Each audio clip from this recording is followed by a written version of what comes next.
is a 15-year-old girl with some extraordinary abilities due to her mysterious powers. None of her relatives wants to keep her in search of a home. Chase agrees to get herself sold in an auction. She's presented in front of hundreds of masked men who intend to buy her. Suddenly another creature enters T. He's a tall man with huge horns and his face is covered in a veil. He walks to the stage and buys chives for £5 million.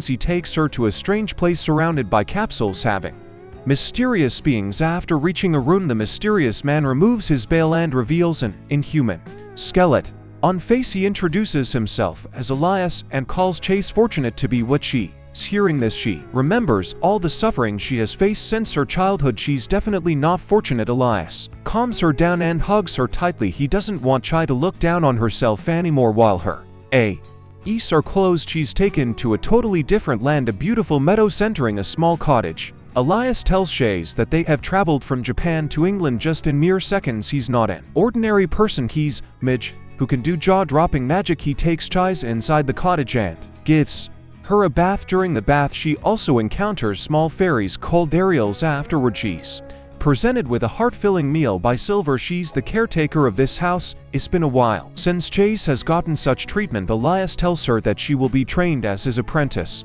and become a Mage. He feels lucky to get her as she's from a rare race called Slayback. A Slaybeggy is a person that can see magical beings, so like fairies, and has a continuous supply of magical power. Mages use Slay Vegas as a mobile source of power. Besides that, Elias also calls Chise as his family and gives her a rare stone necklace. The word family keeps echoing in her head, and she gets a peaceful sleep. One of the Ariels wakes her up and invites Chase for a walk in the forest. The Ariels take her to the depth of the forest and then offer her to join their world. Chase didn't have a family before, but now she has Elias, therefore she refuses to leave. Elias comes over in the meantime and takes her back. On the way, he also confesses his desire to make Chai his bride for the next 2 days. Chais keeps sleeping. When she wakes up, Elias invites her for shopping. He changes his face to a normal human, so no one suspects him. They go to a mysterious library that has a hidden workshop, and at there Chase meets Angelica. She's also a mage who designs and constructs different equipment for other mages. At first, she didn't know that Chise is Slaybeggy, so Angelica asks her to practice magic. She gives her a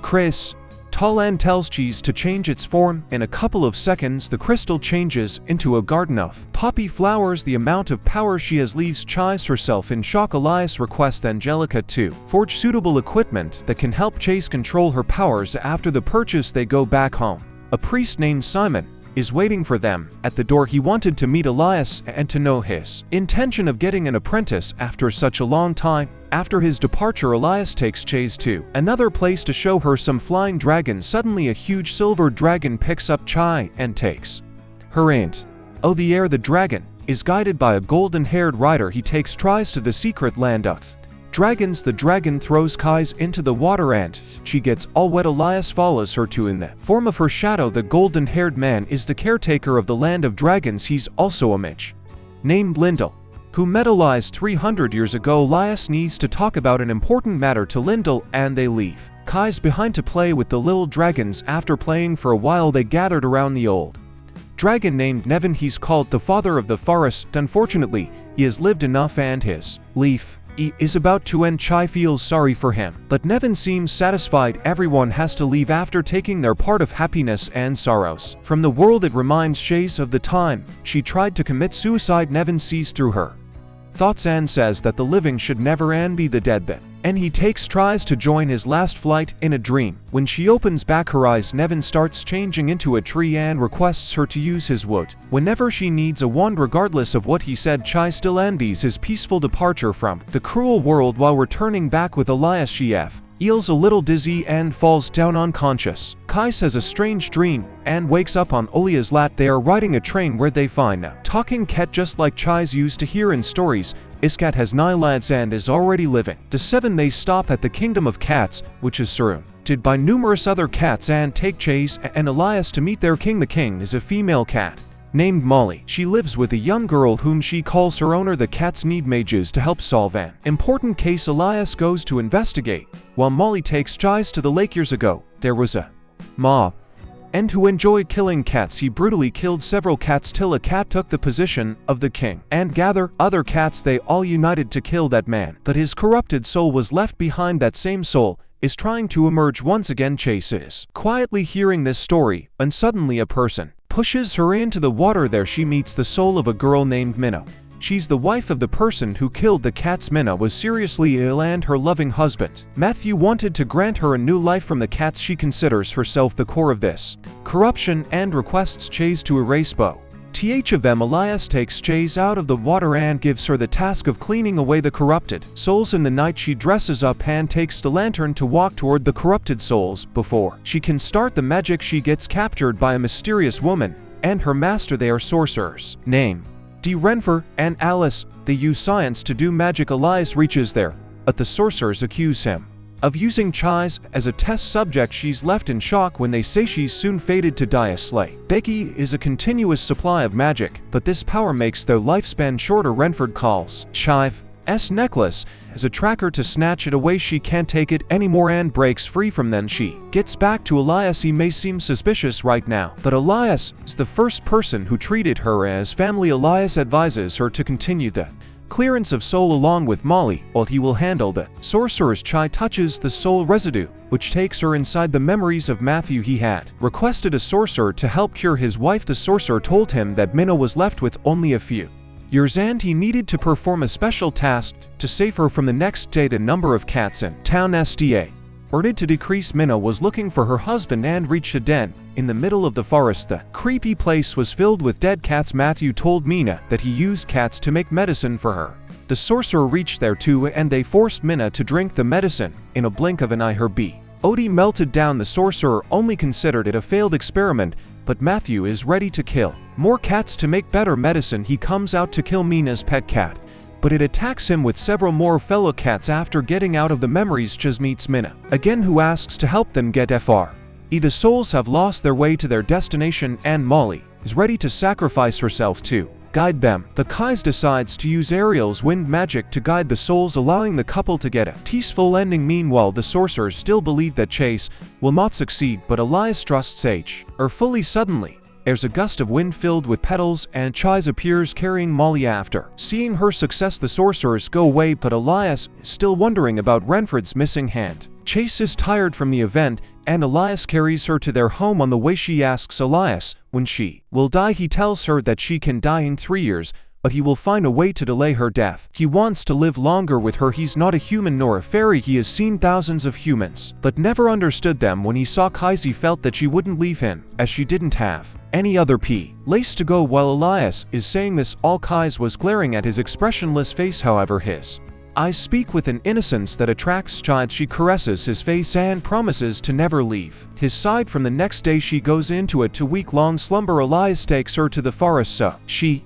can recover faster. Simon comes to see her too. Moreover, the Queen of Fairies, Titani, and her husband Oberon also come to meet the bride. Oberon wakes up Chise and she runs to Elias. Titania is glad to see their bonding and gives them best wishes before going back. However, Elias hides a tragic task of Chase is still unaware. Elias has started to teach her magic seriously so Chase can defend herself better. Elias had made some mistakes in the past, so he repents by doing some tasks for the church. Right now, the church has asked him to investigate a watchdog. On the way, Elias hands over a ring device that will help her control her magic. On reaching the church, they get to know that a person has died recently with bites and scratches on his body. Elias and Chai separate to investigate further. As reaches a graveyard where a creepy beast attacks her. Fortunately, she's saved by a black-haired man. That man is actually the dog she was looking for. As he is injured, Kais insists on treating him. Suddenly, Alice jumps in between and asks for the dog, but Chides puts her to sleep with magic. The dog's name is Ulas, who can turn into a human, and he's suffering since his master's death. Called Isabel, he shares his memories with Chai. She has the same hair color as Isabel. Meanwhile, Elias reaches there too, and Alice is awake as well. She requests Elias to help her master Renford because a sorcerer is blackmailing him to create mutant creatures called chimeras. They are the ones responsible for the attacks near the church. Elias agrees to help, but suddenly someone attacks Alice from behind. Chaz jumps in front and takes the attack on herself. It's the sorcerer named Cartaphilus whom Alice mentioned. Elias can't stand his beloved getting attacked. As anger reaches its peak, and he transforms into a hug. A terrifying monster. Elias lets Chase fall down and Ulas catches her. Chai sees through the memories of Alice. He always thought that Isabel would wake up again, but it never happened. He doesn't want to lose Kaista. Luckily she is fine and opens her eyes. Meanwhile, Elias has cut down the chimeras and proceeds to attack Cartaphilus. A Chai stops him. Renford comes over and shoots Cartaphilus, but he regenerates himself and presents a chimera he created with Isabel. Chais can't bear this in humanity anymore. First minute and now Isabel. Cartaphilus keeps playing with innocent lives. Chais is losing her control and her magic is overflowing. Fortunately, a blue flame fairy comes in between and calms down the fight. Bula shows his desire to become Chives as familiar. A familiar is a fairy that entrusts his life to his master and their fates become one. A familiar dies along with the death of his master. Chase feels reluctant at first, but then agrees as she doesn't want Ulyss to be alone anymore. They make a spiritual promise and Chives gives him a new name, Ruth. He has overcome his emotions and kills the Isabel-faced chimera. Cartaphilus leaves as he's an immortal evil who was cursed with immortality. After his departure, Chili can finally return home with Elias and Ruth. It's been 2 weeks since the incident, but Elias has kept himself shut in his room. Silver suggests Chais go out for a while. She meets Angelica and they shop together. After returning, Chais decides to step into Elias's room. His body has lost its form and he requests Chais to stay beside him for the night. When she wakes up, Elias has already left. Chase and Ruth search the neighborhood and find a friendly old man possessed by a fairy. Chais rests there for a while and Ruth continues the search. Chai starts questioning her feelings towards Elias after reading a love novel at the old man's house. Suddenly Ruth gives her the updates and she rushes into the forest. Elias is soaking himself in the lake. Chais wants to know about everything Elias is going through, but he asks for some time to gather his thoughts. Their conversation gets quickly interrupted by a fairy telling Kais that Lyndall wants her to visit him alone. Chais rides the dragon with Ruth and reaches the land of dragons. Lyndall helps her get wood to make the wand. The night settles and soon Lyndall wonders why Chives is so attached to a scary being like Elias. Chase tells him her story. Everyone wanted to get rid of her. Her mother committed suicide and her brother and father ran away. Elias was the only person who accepted Kais. Hearing this, Lyndall also decides to tell her his story. Mages like him were born hundreds of years ago, but they didn't know the purpose of their magical powers or the long ages. Lyndall felt depressed from his long life and set out on a journey. While passing through a frozen land, he found Elias, who at the time didn't remember anything about his past, and so Lyndall took him to his master. His master couldn't guess Elias's breed and decided to give him into Lyndall's custody. They traveled together for years and visited different lands. Once they were running short on food, so Lyndall went to a village house to get food in exchange for healing, but the villagers saw Elias' appearance and accused them of being demon. Lyndall got injured by the villagers and Elias attacked them. To save his master, Lyndall managed to stop him and teleported to a different place. When they got back, Elias said that he felt like he had previously eaten humans, but Lyndall suggested that he should forget about it and live his new life even after. Hearing this, Chives is still not scared of Elias and trusts him. The next day, Lyndall cuts her hair to use it to make the lawn. Chase then spends the whole day carving the wand, as she is the one who must do it. At night, Lyndall invites the elves with his spells and Chives dances with them heartily. She thinks about how much she wants to show this beautiful sight to Elias, and Lyndall uses a spell on water that enables her to talk with Elias. Elias tells her that the house feels cold without her.